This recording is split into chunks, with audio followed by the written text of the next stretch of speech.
उद्योगमंत्री उदय सामंत यांच्याकडून चाकण एमआयडीसीची पाहणी करण्यात आली। उदय सामंत यांनी उद्योजक, आमदार, प्रशासनासोबत यानंतर बैठक देखील घेतली। या बैठकीसाठी एकनाथ शिंदे ऑनलाईन उपस्थित राहिले।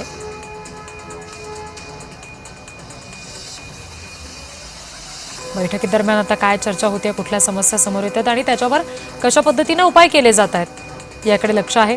उदय सामंत यांनी चाकण एमआयडीसीची पाहणी केली आणि त्यानंतर ही बैठक आता त्यांची सुरू आहे।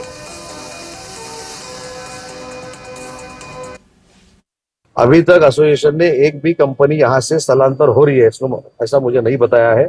और अभी ये साहब ने मेरे को जो पूछा कि इसमें राजनीति आ रही है, तो याच्यामध्ये माझ्यापेक्षा तुम्हाला चांगलं माहिती आहे।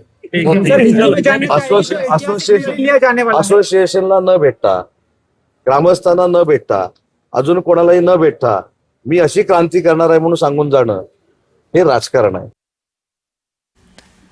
आमचे प्रतिनिधी अमोल दरेकर सध्या आपल्याशी जोडले गेलेले आहेत, या संदर्भात आणखी तपशील देतात। अमोल,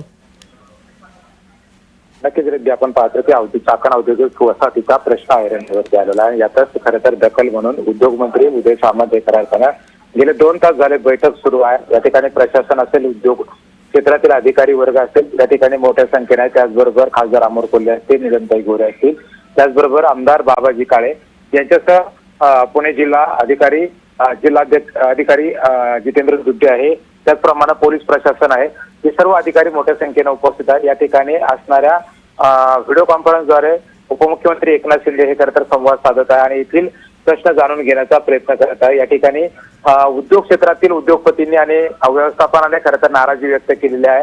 या परिस्थितीमध्ये खरं तर गेल्या काही दिवसांची मुदत या ठिकाणी प्रशासनाने मागितली आहे। मोठाले खड्डे असतील किंवा रस्त्यांची दुरुस्ती असेल, या कामाला वेग येताना पाहायला मिळत आहे।